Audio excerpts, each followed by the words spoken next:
So, okay. So the very aim of this class is to enable every one of you to be able to initiate the very basics of all the conversation, be it introducing yourself, or be it introducing yourself, or be it talking about your own hobbies or anything. So therefore, if you're able to practice whatever is being taught here, then by the end of 2022, you'll be able to at least initiate some very basic conversation. And the thing is that if some of you have already taken the Tibetan colloquial classes, then you will find that some of the structure, or rather some of the sentences, may not actually be same as the ones that you have learned. And this is because right here we're mostly focusing on the aspect that has to do with the written language rather than the speaking language, and we're staying as true to our we're trying to stay as true to this very core vow in learning this conversation. So therefore, some of the sentences may seem very different from what you are used to if you have in prior studied Tibetan colloquial system. But most of the particles, the colloquial particles, will be discussed here. So this is the script, or I should say, this is the material that we're going to use to study, and it's actually a entire conversation, back-forth conversation between two persons, and we're breaking out this conversation on different sections. Yeah, last time we had the portion that was talking about greeting, and now this has to work with introducing yourself, telling your name, and asking for other person's name. So in that way,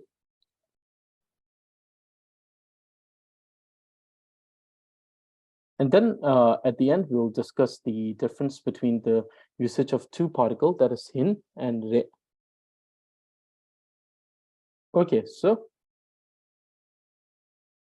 first person, Kangsa Tangbo. Kangsa means individual, Tangbo means first. So first person. So we will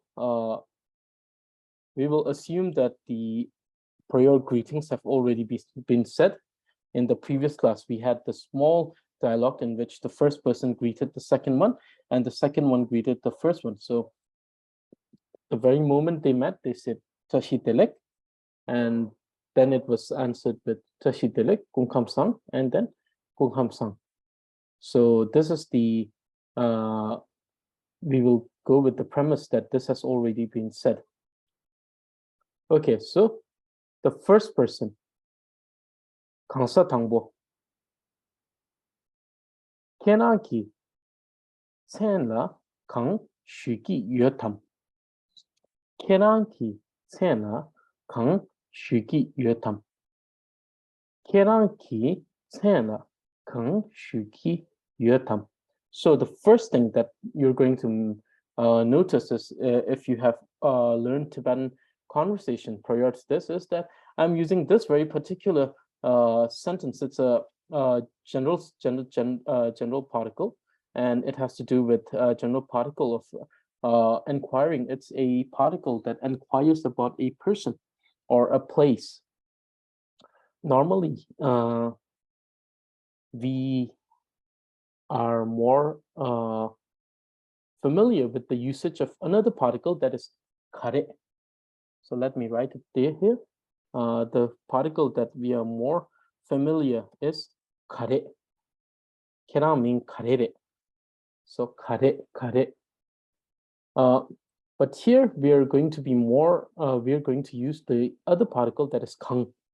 Similar meaning, Actually, it's a similar meaning, and in some cases, it's also understood to be a different way of writing this particular particle.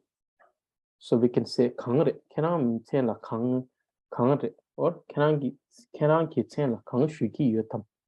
So you'll see that the particle that I have used here is 강, which is a particle that is very extensively discussed in the Tibetan grammatical system of the 30.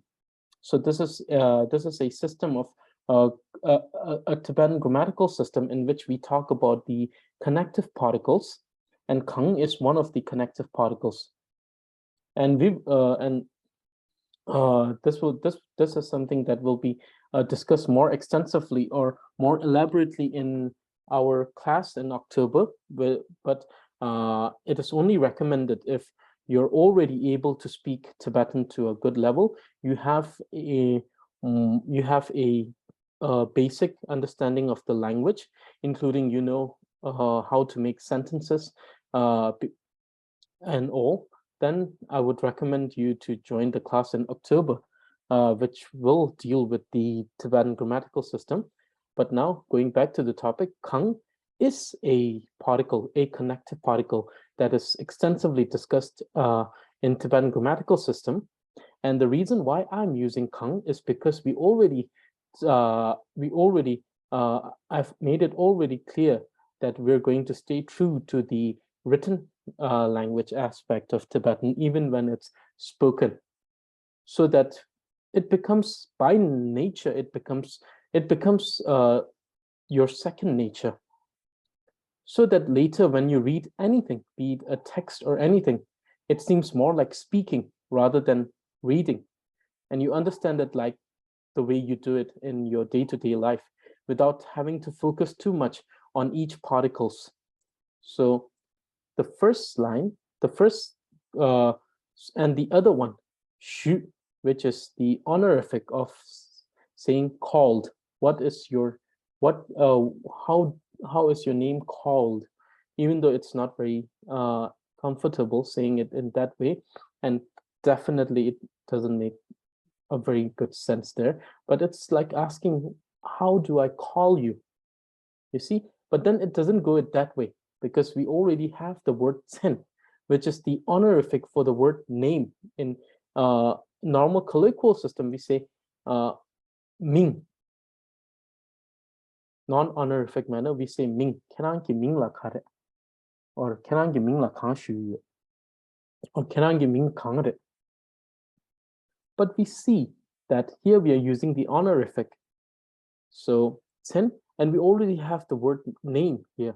Therefore, we won't stress on the verb that is called. So therefore, instead of saying, how should I call your name? We understand this as, what is your name, with a honorific.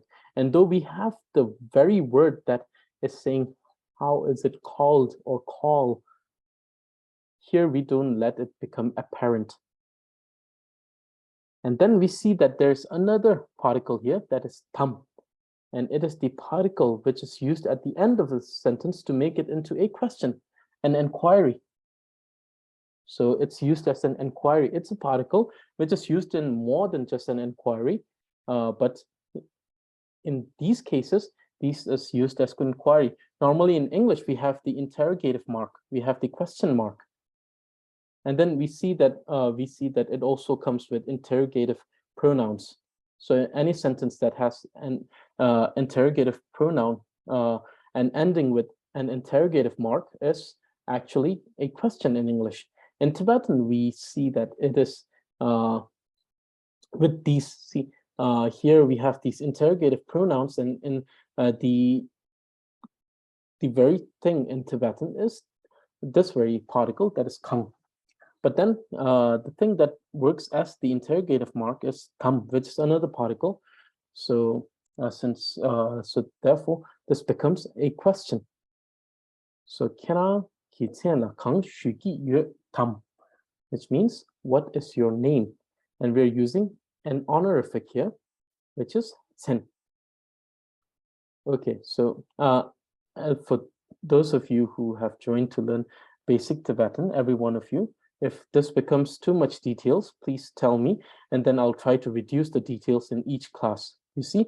But I think that if I explain every bit of detail as much as possible, it makes it more logical to learn this language and makes it easier. Otherwise, it feels like you're just accepting some things because you say like, oh, this is Tibetan, that's the way it is said, that's the way it is done. But in reality, everything has a reason why it has been done, you know? So therefore, if it's too much detail, please make sure that you leave me the feedback, and then we will ask everyone, and then we'll see if there's a need to lessen the details, meaning that if I would just say what are the utmost important, and then if I should not include these, then I will do it accordingly. But at this moment, if it's okay, then I think that it's better because you tend to learn more about the very structure of this language. So, what is your name with an honorific?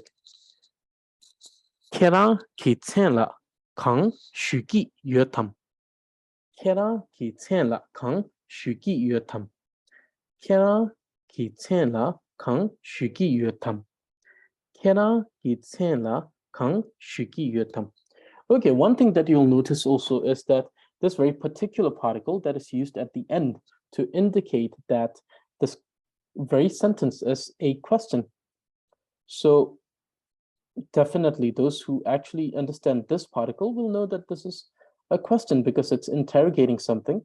But also with this very particular particle, we see that this is also a question.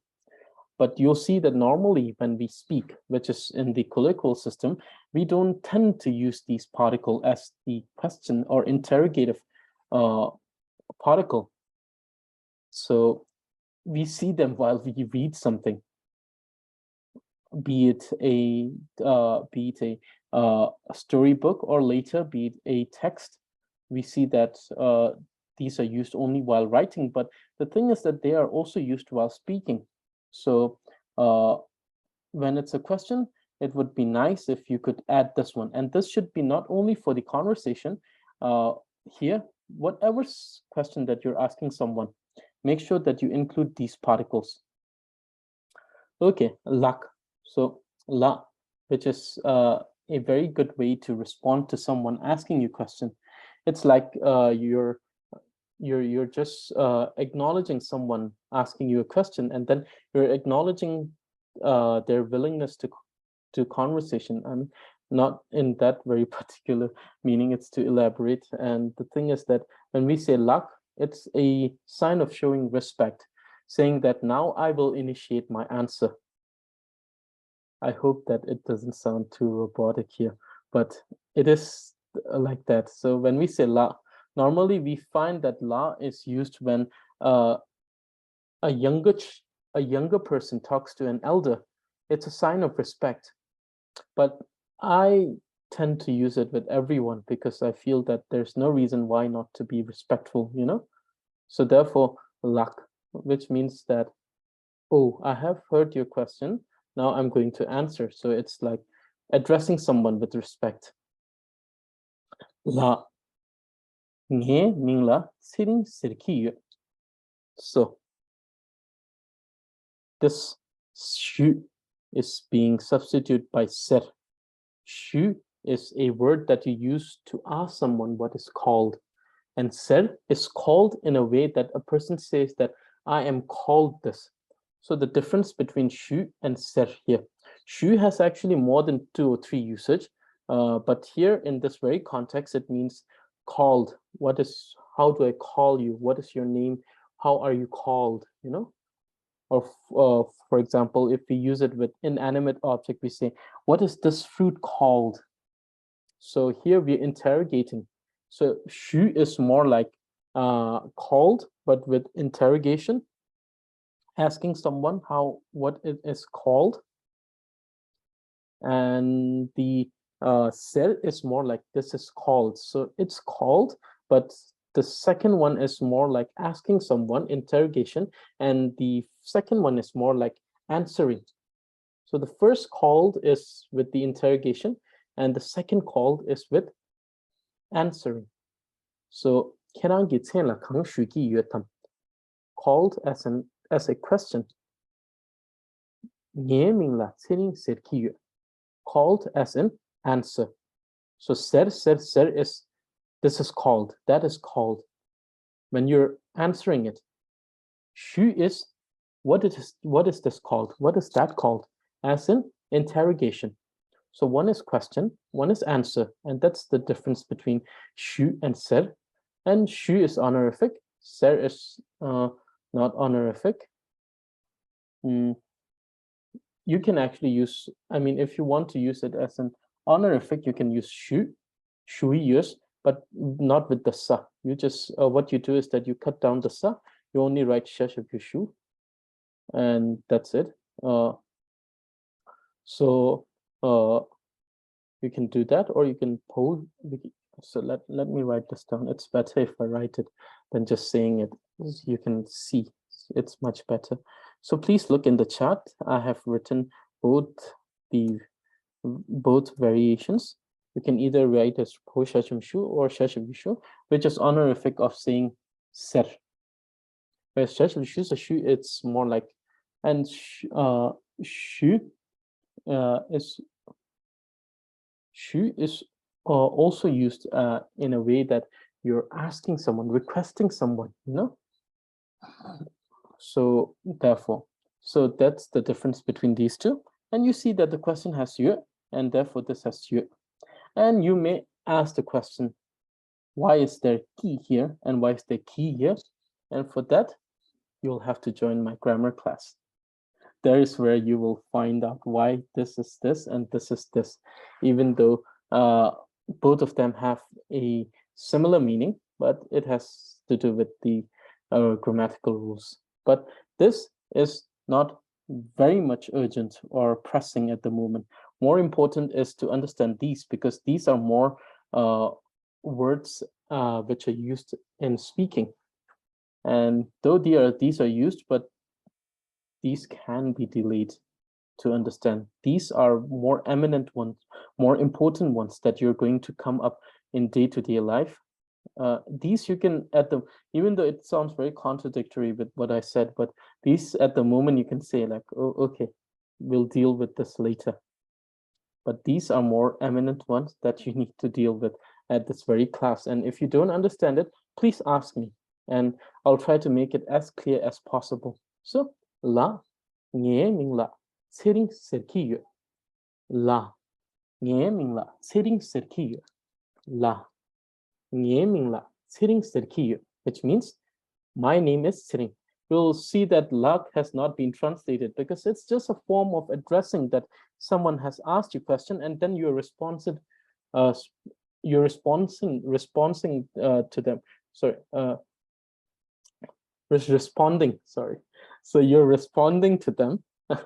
You're responding to them by acknowledging their question and then being polite and respectful, because it's always good to be polite and respectful. That's my way of thinking. So in any case, but it's not translated here.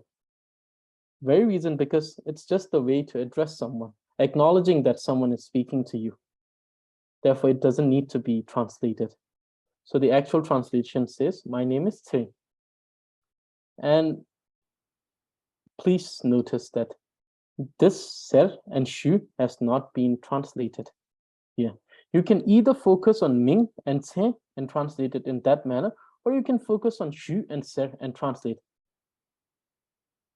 Right? You can say, my name is this, or I'm called this, you know? So you can say, what is your name? Or you can say, what are you called? And then you can say, my name is Tsering, or you can say, I am called Tsering. So you can focus on shu and ser, or ten or ming. So yes, and remember, never use honorific for your own self. Never use honorific when you're speaking of your own self. Honorifics are used only to address others, not self. So this is something that has to do with how this language, and then rather the tradition, the Tibetan tradition works. Doesn't mean we don't respect ourselves, but it's just that we don't like to show honorific for ourselves. So whenever you're addressing yourself, always use the non-honorific verb and nouns. When you're addressing others, make sure to use the honorific nouns and verb. Lesser. So therefore, yes, because the thing is that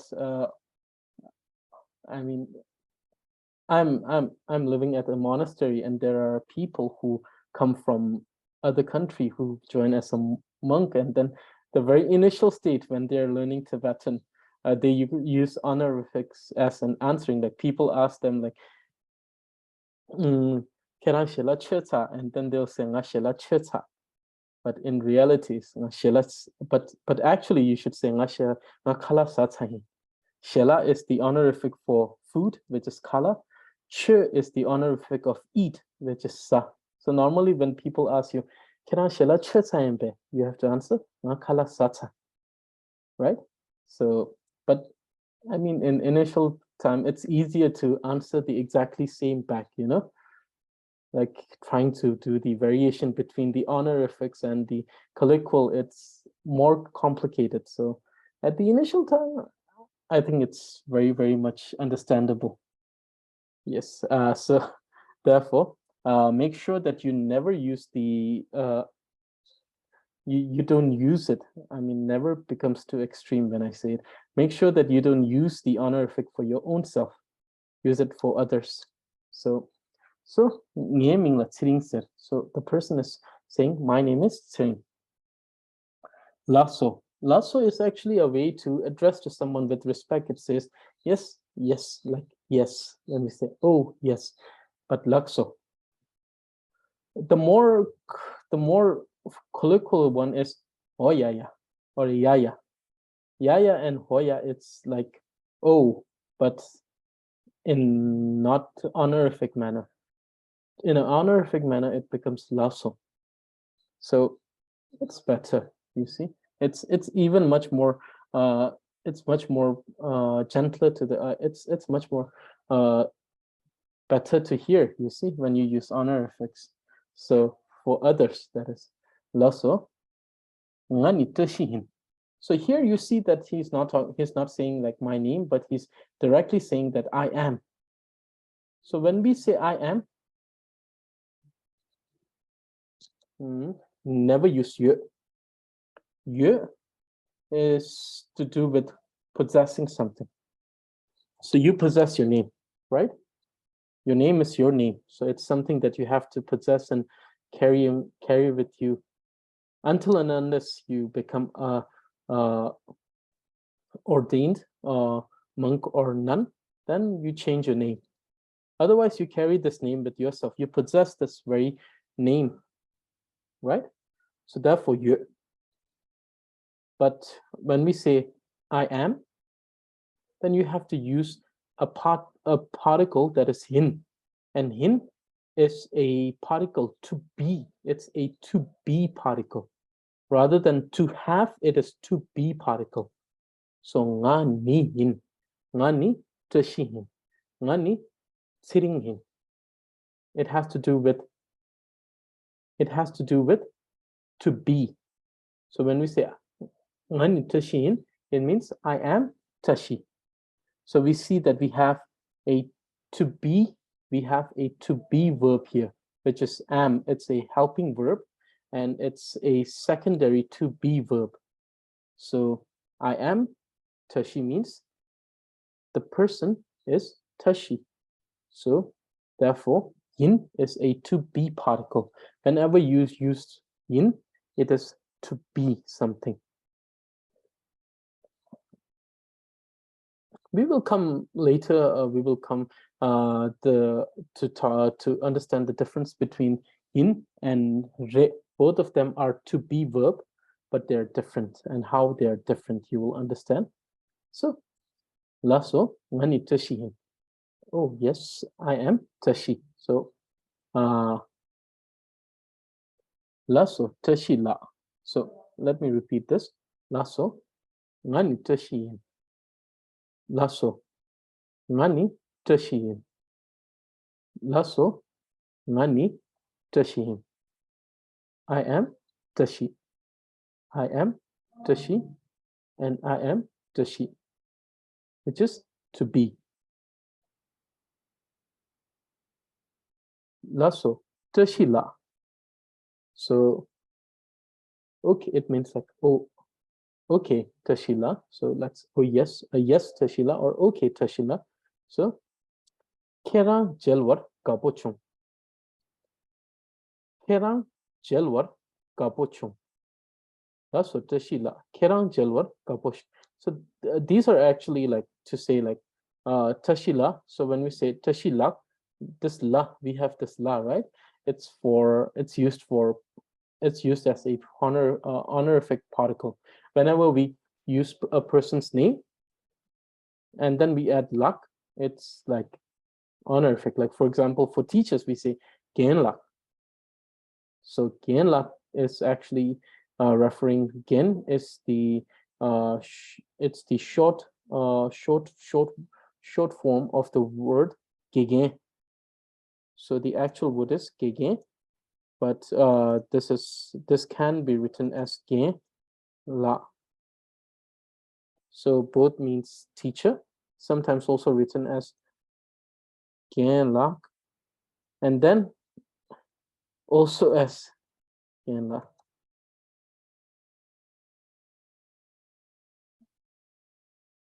So so the thing is that when we say luck, it makes it as the person whomever with you using luck becomes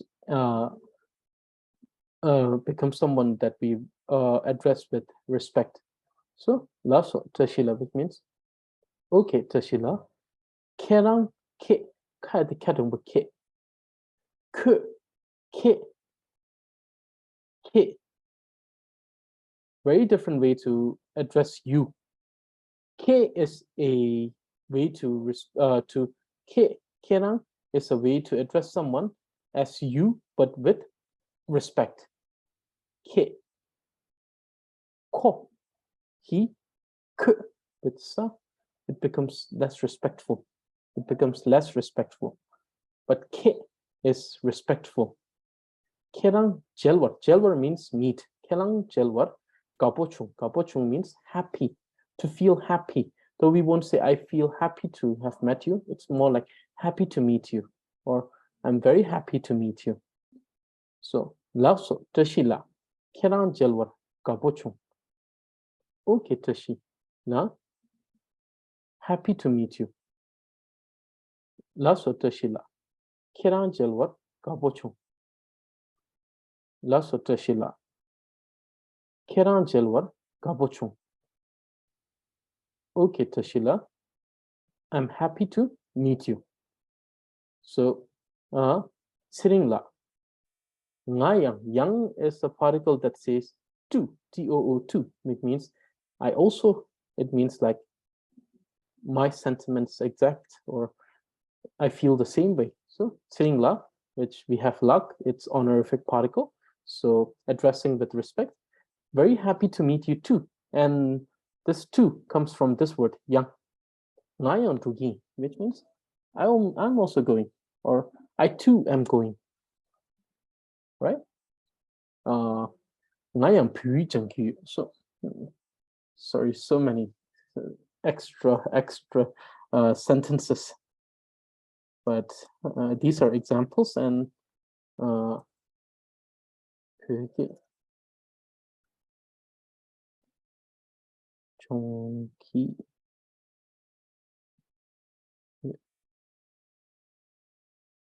I am 되게 종기, which means I am also learning Tibetan, or I too am learning Tibetan. So the particle is yang. But this is not the only particle. There are actually three, but not going in that at this moment. So yang is the particle that actually tells us about two. So very happy to meet you too. So the two comes from this very particle, yang. So this is the script that I want you to learn. So you know that one class is on Saturday, one class is on Tuesday, and I know that every one of you are very busy on those days. But if you can, I humbly request you to study each script so that we can talk with each other, you know? It would be nice to be able to at least say, how are you, or how are you doing, you know? We are still not at how are you at this moment, you know? It will come after this. I mean, we have many classes still to go. According to my calculations, we might have more than 20 something or 30 classes for this course. So we will cover basically everything that is in the basic Tibetan class. So basic conversation. So therefore, we will get to most of this. I mean, if some of you were worried that we were not going to ask how someone is feeling, so definitely we're going to ask them how they are feeling. And we're also going to learn things like ordering food in Tibetan. I mean, those of you who may visit some Tibetan settlement may use these in the future, I hope, definitely. So, Yang, too. So, very happy to meet you, too. So Tsiringla, which is an honorific, here it says Tsiringla, very happy to meet you too. So this is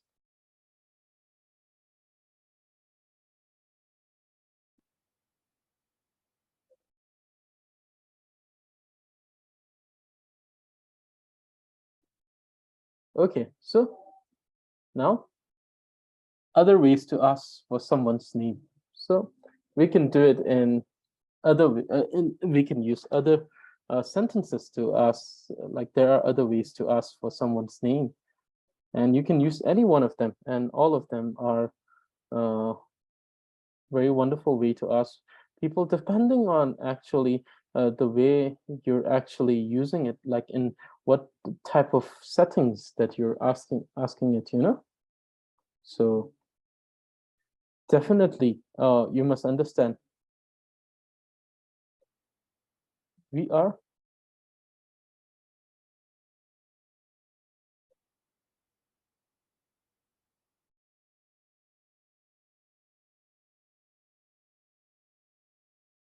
we're not going to use like what is your name when we're addressing like a lama or someone, right? So therefore we don't have a particular sentence for that, or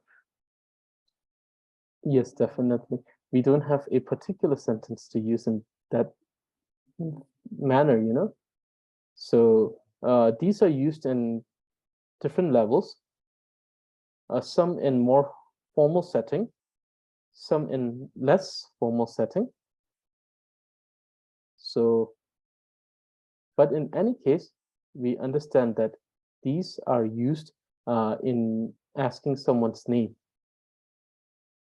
So, Kerang Kiming Kang Innam. Kerang Kiming Kang Innam. Kerang Kiming Kang Innam. What is your name? What is your name? So here it becomes is uh,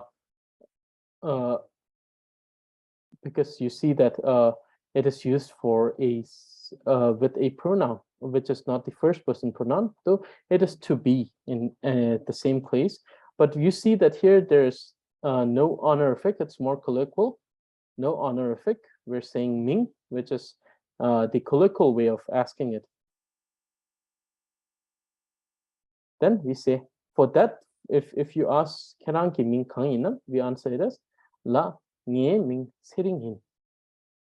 La Nye Ming Siring Hin. La Nye Ming Siring Hin. Which means my name is Siring. My name is Siring. So you see that the very sentence becomes my because of this very particle here. Hakyugu Nye, nye. We have this nye. Nga by itself is I.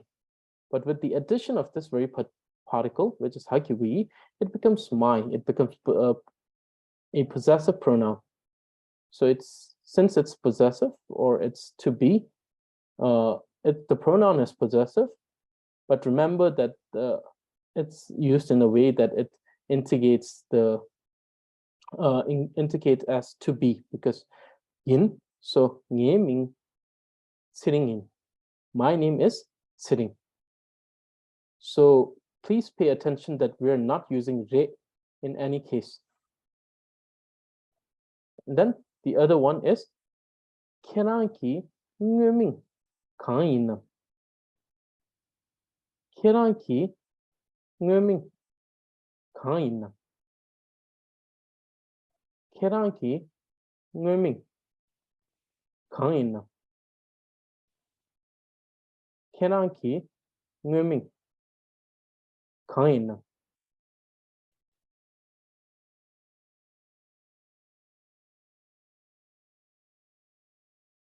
Nguming is a way to ask actual name. Nguming is a way to ask actual name. So here we are asking, what is your actual name? Though it doesn't mean to ask like, what is your real name? Definitely we're asking for someone's name. So it's like actual name. It's a term that comes from the written language aspect. So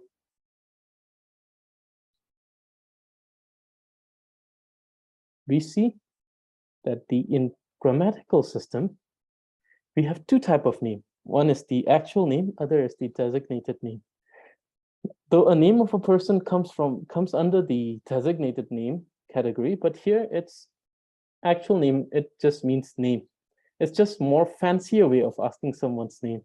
Though it's more formal, but it's still not honorific. It is formal, but it's not honorific. So, what is your name? So it's considered more formal. It's more formal than when you just meet your friends or anything. So it's in more formal setting. So for example, if you meet a colleague for the first time, if you meet a person in the working place for the first time, you ask them, what is your name? Formal, but still you don't use the honorific. So no honorific. So the answer is nge ming ni siringin. But the answer doesn't have ngming. The answer is same. The answer is formal, same. But it's the way it's indicated to be formal, it's just through the question and not in the answer. In the answer, you don't have anything that indicates this is a formal answer. But because the question is formal, the answer becomes more formal. So my name is Siring. Nge ming ni Siringin. And now, kerangi chen sangbo chi nam.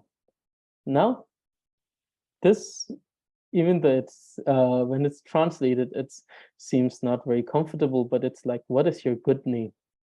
So it's both honorific and more formal.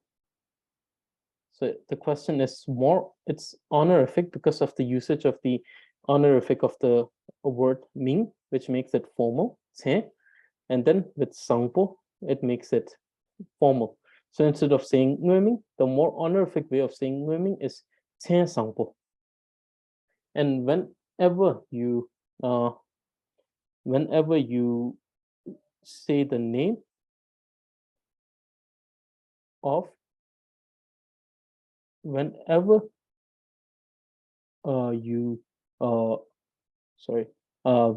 so chen sangpo is the honorific of the word ngueming. So whenever you so it was before on the tip of my tongue, it went back, then it came back again. So whenever you say the name of lamas, you use the word pe sambo, chen sambo, which is a honorific way of referring to the names of the lamas or any one whom you want to highly respect. The thing is that it is more traditional thing. In Tibetan tradition, no one is higher than a lama, because the word lama itself means the highest. So lama means the one that is on the highest. So therefore, there's no one higher. So this is the very definition of the word, which means the highest. So therefore, uh, so therefore, when we call a name of a lama, remember, not every lama is someone's lama. So remember this. So therefore, when I say the lama, I'm talking in a more personal way, whereas when someone considers someone to be the highest, then when you use when you call their name, you use the word Sangbo. So make sure that this is made clear here. So my name is Tsering. So here we're asking someone in a very formal setting with honorific of what their name is. So it can be in a formal setting, and the person you're asking the name for may be someone who is senior to you. So you ask them, you ask them, when you ask their name, you use Sangbo. So, keranki Sangbo ji. So this is another particle. This is a general particle which indicates interrogation. So you can use this as interrogative, saying what. So keranki ming ji. So now let's go with let me read each and every one of this 3 times. So if you ask someone's name, you can ask in a very non-formal, casual setting with your friends or someone younger than you. Kerang ki ming kang nam. Kerang ki ming kang nam. Kerang ki ming kang nam. What is your name? Colloquial, no honorific, not formal. La, nye ming tsiringin. Respect with respect, but still in a casual, can be used in a casual. The answer is actually most of the answers are same. It doesn't have like a more formal way to say an answer. So the way you differentiate how the conversation is going, is it in a very casual setting or in a more formal setting, depends on the question. So nye ming tsiringin, which means my name is Tsiring. So in a more formal setting, but without using the honorific. For example, in a setting where you are with your colleagues that you have met for the first time and you want to present yourself to be more formal in the very first impression. So, keranki nguming kangin. Keranki nguming kangin. Keranki nguming kangin. What is your name? What is your name? What is your name? Formal? No honorific, because you're using it with your colleagues who are who you consider to be equal to yourself. And my name is Tsiring. Keranki sangbo jina. Keranki sangbo jina. Keranki sangbo jina. What is your good name? What is your good name? What is your good name? Honorific, formal setting. In a workplace, to address someone who is senior. So remember, in Tibetan, we have the word gen. So same with the gegen, we have gen, right? So this, and this means senior. And in Tibetan, senior is of 2 types. One who are senior by age, other who are senior by it may be because of their merits. So senior by merits and senior by age. So someone can be younger than me, but they may have more merits. So that person is senior by merits, and therefore I respect that person. So therefore, in those cases, you use honorific. Or if it's not formal and you want to use honorific, then we had this one. This is honorific with respect, but no formality. So no, it's not formal setting. So if you meet someone elder outside or anywhere, you may ask them with respect, what is your name? You don't ask them, oh, like for example, let's make a scenario where I meet an elder person, then I'll say, can I get or can I get I won't say can I mean because this is without respect, you see? So you do it with respect and you say, can I get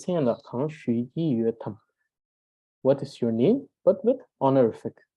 And then you meet your friend, then you meet someone that is of same age of you, or you meet someone who's younger than you. So a child or anything. It doesn't mean that we're being disrespectful. It just means that if in those cases, you don't use the honorific, you can use the honorific definitely. But if you don't want to use the honorific in those cases, you can say Ming Kang. Now, in a more formal setting, if you want to say what is your name without making it uncomfortable by using honorifics, you can say Now, in a formal setting, you want to sound more respectful. With honorific, you say So these are ways to actually say that. So these are different ways to ask someone for their name. Now, this is one of the important things that we're going to learn today. The difference in understanding the usage of re and yin. Both are particles used in both written and spoken language, but more emphasis during the speaking. So the thing is that some of the particles that we learn here are not in the text, the grammatical text that we use. So therefore,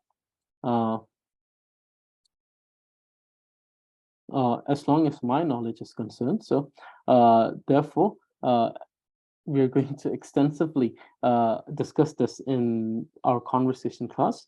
And if this becomes too much, please make sure that you tell me in the group or through email that, and then we'll see how many people agrees. And if that's the case, then I will try to trim out all the details and then make sure that it's more focused. But if you think that this is not that bad, I can actually learn this, and definitely everyone can learn this. So,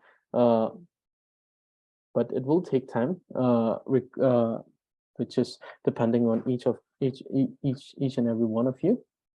So, in and re, two very common particles that we use in Tibetan spoken language. So here it says, so mawapo, which is the first person, the one who is speaking. Mayul, which is the person to whom you speak, which is the second person. So the first person and the second person. So yin, it is used for first person and second person only. It's only used for first person and second person. First person being the speaker, second person being the person to whom the first person is speaking to, right? So second person is actually, when we say second person, it means more than a person. Sometimes it can be more than one person, but multiple. First person. Mayul, second person. So yin is used when we are referring to something that has to do with the speaker or the one that's listening. So if we say like, if the person is saying, this is my house, so we see that the house belongs to the speaker. So you'll say, di nye nangin. Di, which is this, di ni nye nangin. So di ni nye nang. So di ni nye nangin refers to the house or the home.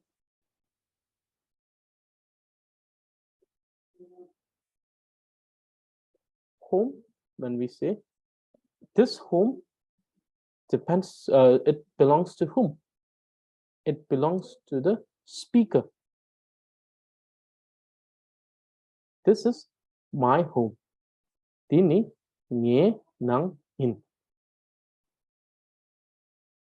So we see when we have in, right? We see that in is used here because the home, the very home, belongs to the speaker, the one who is saying this is my house or this is my home. The home belongs to that person. Therefore, when we are referring to the home, we are using the particle in.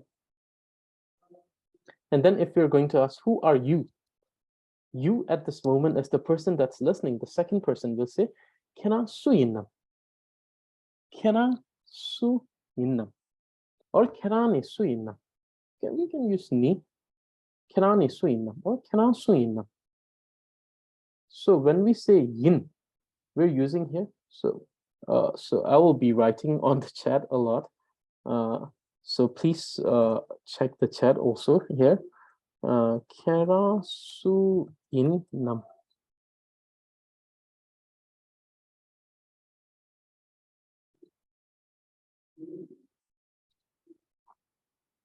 Kera su in nam. Kera su in nam. So here we're asking, who are you? But the person that we are referring to right now is the person that's listening, right? So therefore it becomes the second person. Therefore we have used in. So yin can be used only, and it is only used in the case of to be, right? It's used in as in to be. When I say to be, please make sure that you're noticing this very particle in English. It is the secondary verb to be, helping verb. So to be verb, something that is to be, rather than something that says I possess this, right? Like we say I have this, right? So instead of saying having, it's like is. So in is to be. So to be and to be used with the first person and the second person. First person and second person. So whatever that has to do with the first person or the second person in the context of to be, we're going to use in. Now, re. Lokpa means other than. So it is used for third person, right? It is used for third person. So it has to do with third person, the house or anything that belongs to the third person. So when we say third person, it is either something that's not in the sphere of the listener and the speaker. So it can be also inanimate, right? Things that can be inanimate. So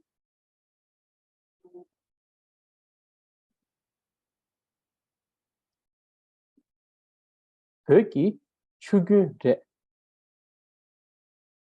거기 죽으래. 거기 죽으래. Chugu means river. It is Tibet's river. It is Tibet's river. It is Tibet's river. So we see that it is a third person, or it is used for inanimate, which is neither the listener nor the speaker. So it is Tibet's river. We see that it has nothing to do with both the speaker as well as the listener. So in those cases, we use re. So it can also be used for third person. So anyone or a group of people that is neither the first or the second person. So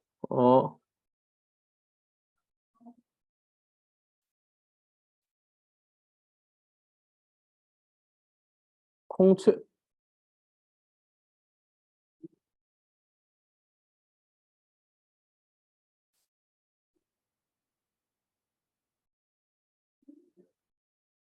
공채 럽차제 공채 럽차제 공채 means there or them. 공채 sorry, it can 공채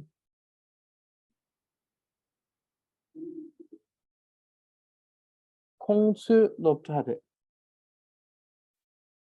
공채 럽차제 공채 럽차제. This is their school. It's their school. So we see that here, 공초 refers to someone that is third person from the speaker and the listener. And therefore, 공초 롭차래, which means it is theirs. So we see that even if either it's an inanimate thing, like Tibet is inanimate, it's a country, or it's the third person that's neither the speaker or the listener, we use the word re. So whenever you make sentence related to the first or the second person, the listener and the speaker, use hin in context of to be. Whenever you're making sentence in regarding to something that's neither the first person or the second person, use re in context of to be. Okay, so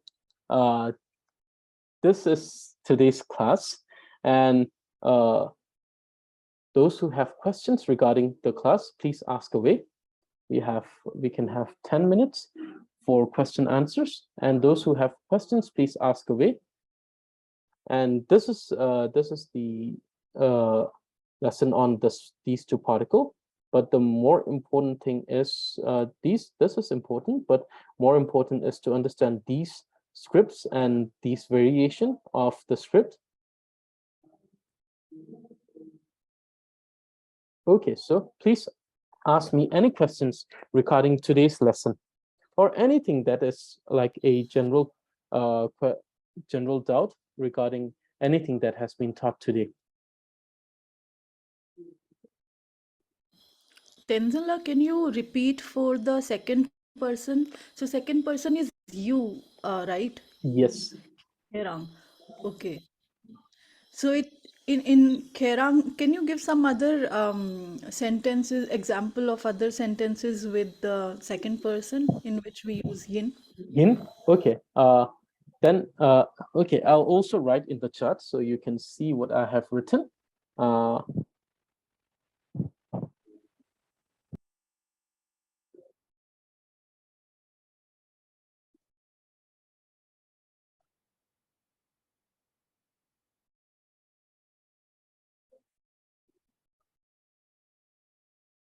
Kena gegen yinnam, which means are you a teacher, right?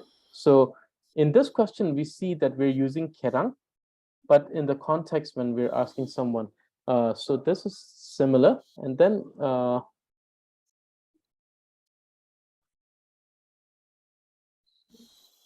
What if it's a positive sentence, not a question? Then also yin will come? so not a question, right?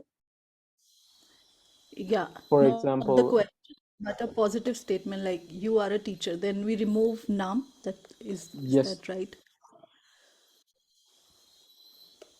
Okay.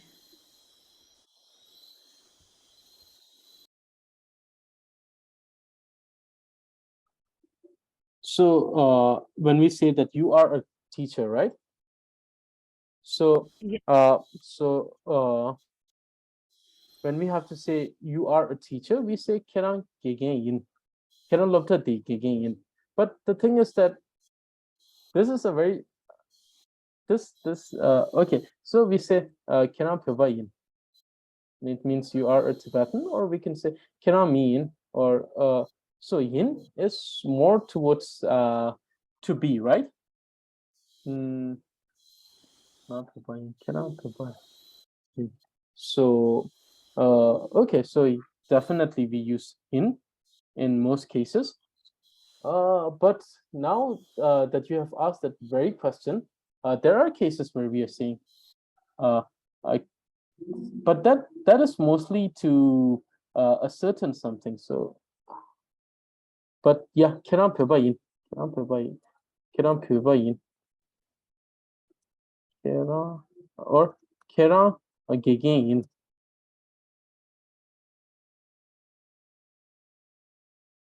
But this is something that we normally don't use. So like we ask someone what they are, but normally we don't say. I mean, it's a very. I'm trying to imagine the kind of scenario. Well, you have to say that, to someone that you are a teacher or you are something. But normally we don't use it. But if you use it, it will be like this. So you see that I'm having a little bit of troubles actually confirming the sentence because it's normally not used too much. But yes, if it was to be used, it will be used. Like we see naming sitting in. Similarly, can if that is the person that's listening to you, you say can I in. So So, oh, okay. So wonderful. Let me make this. Taring ne sung kerang. Okay, so let's say we give someone a name for some reason.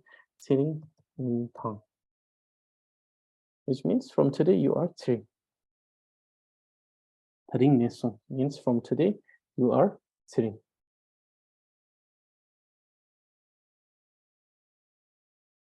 Right? So, and any other questions other than usage with kerang? So, are there also possibilities when we use Ray with Kerang?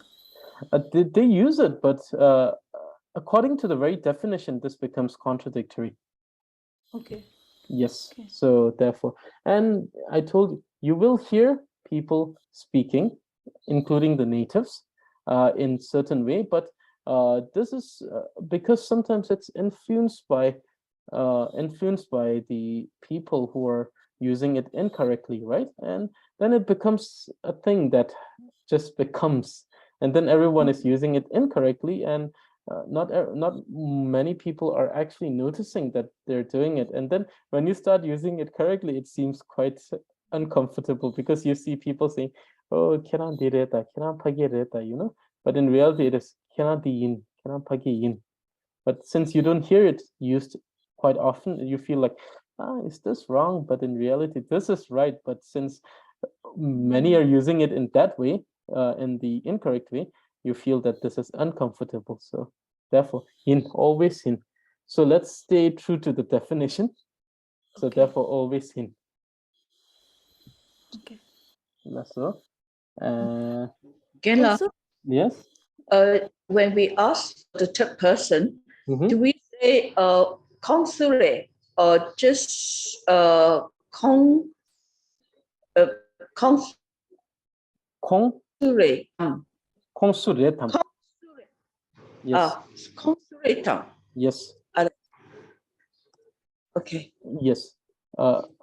Yes. Any questions? Any more questions? there is one question in the Yes. chat, and Yes. So this is so taring ne sung kerang tiring yin tangs means from today onwards you are tiring. also Tenzilla, is there difference between Khe and Kherang, or they both are synonymous? So kerang and ke are same. Okay. So you can use both. But let me get to them. Okay. So K and K are different.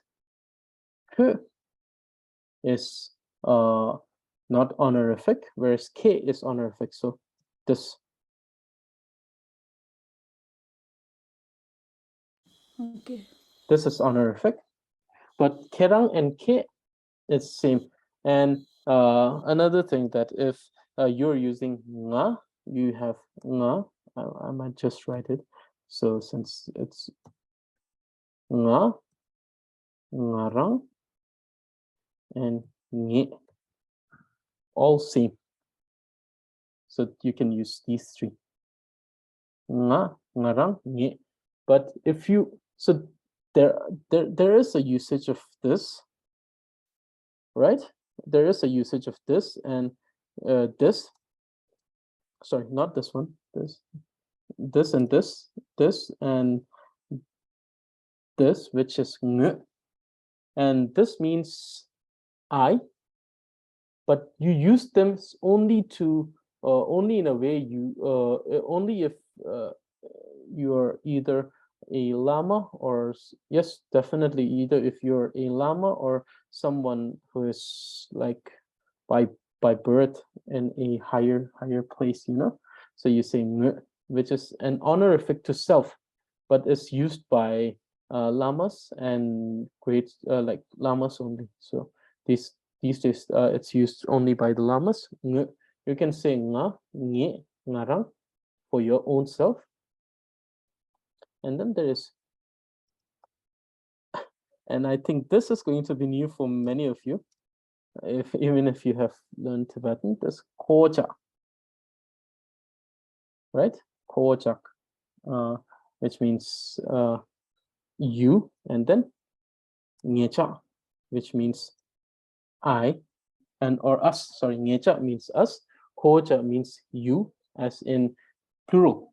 So in Tibetan, we have plural and singular for you. So if it's just a single person, ke or ke. If it's for more than one person, you say either you say kecho or pocha. For us, we can either use nganso or we can say ngecha. So new words. So these are new words and very wonderful way. And then there is another way to say. So these, I think I should just post these in the class group and then speak a little bit on those. So please make sure that you check on the class group. This I will write these in the class group from time to time. These are vocabulary. So for I, us, we, you, there are many words, and depending on how you are addressing yourself in a particular setting. So in English too, we have many ways to say I, sometimes in more humble way, sometimes in less humble way. But in any way, please keep checking the group. Sometimes I have the tendency of sending these things at very unpredictable hours. So make sure it might just pop up as a message anytime. So any more questions regarding today's lesson? Does anyone have lasso? Kiwachi, Lasso? where do we use kombucha? Yes, I will. Kombucha. Koja. Kombucha. Koja, right? It's wo. There is a cha. So it's kojak. Kocha. Yes, I like. ko wo jak. Mm. So so it's kojak. Kojak refers to you as in plural. When we say you, but we're referring to many people, right? So that's kojak. Tuchena. Lasso, and definitely I will use. So this color was just an experiment. I'll try to use white next time. if it's much more visible. And any more questions? If we don't have questions, then we will call it a class for today. And Zilla, what was the last word? Gu. What was the meaning of this one? It's ko wo chak. It's ko wo chak. So ko wo chak means Not this one. which one? Ku. You all. Ku. That's what. Okay, so you mean Yeah, Gu. ku, right? Ku means I, Right. but ku is used as Okay. I in a very humble manner. When we say a humble me, right? When we try to talk to like someone who is like in olden times, it was like the kings and the lamas. These days, mostly near the lama, and you want to refer to saying like, oh, I would like to request something from you, you know, like I would like to request a teaching from you, and then you refer to yourself as ku.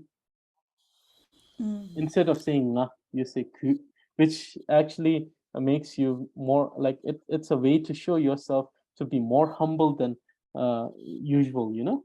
So ku is to refer to as I, but there is no word to refer, no word which can be used for you in a humble manner, because we're not able to address someone and make them humble, you know. That's not our business. Our business is to make ourselves humble. So ku. So, and when you're writing applications in Tibetan, you use ku all the time. But there are also other things, like if many of you have actually been in touch with Buddhism, then you'll see the word tak, because tak is a very famous word in Buddhism, and tak is also I. Oh. Yes. So many words, and I will post everything on the class group. And those who are in the class group, please be noted. Please try to keep an eye on it. And those who are not, please join it if you can. It's a WhatsApp group, especially WhatsApp, because the voice messages are so much easier to send in there. So therefore, and then in this class, the only homework you have is to study the script. That's it. Unlike our formal classes, which had like uh, in the reading class we had sentence making, this you only have one homework, that is to practice. And since the next class is on Tuesday, and though I know that all of you are very busy, not only most, every one of you are very busy, but I humbly request you to practice. 5 minutes a day is also enough. 15 minutes is more than enough. So 5 to 15 minutes is more than enough per day if you practice this. So if someone has a question, please ask away. Otherwise, we'll call it a day for today. And I will post all of those variations for I and you. Very interesting ones, some of which definitely you will not have heard in the group. And I will say in what way you refer it, how you use it in normal conversation. So if anyone has questions, please ask away. Lesso.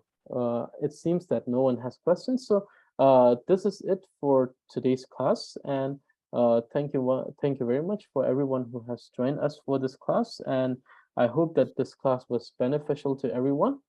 And please practice so this becomes even more beneficial, so that, I mean, in few months I might be hearing in the chat people talking in Tibetan, you know. That's a wonderful thing that might happen.